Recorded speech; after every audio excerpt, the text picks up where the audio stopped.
Hey there, are you a veteran or active duty service member wondering how to use your VA loan to build wealth? Well, you're in the right place. Today, I'm sharing strategies to maximize this amazing benefit and create long-term financial security for your family. Let's dive in.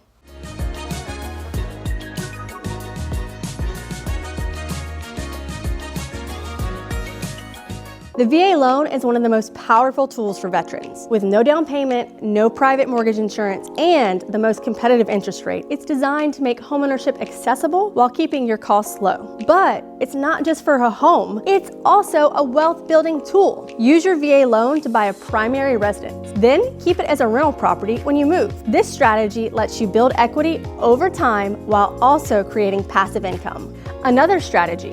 Did you know you can use your VA loan to buy a multi-unit property like a duplex or a triplex? You can live in one unit and rent out the others. A great way to build wealth while covering your mortgage. If you're thinking about using your VA loan to invest, save this video for your reference and share it with other veterans who are looking to do the same. The VA loan isn't just a benefit. It's truly a tool to secure your financial future. If you're ready to take the next step, reach out to me for personalized advice. Don't forget to subscribe for more tips and strategies. Thanks for watching.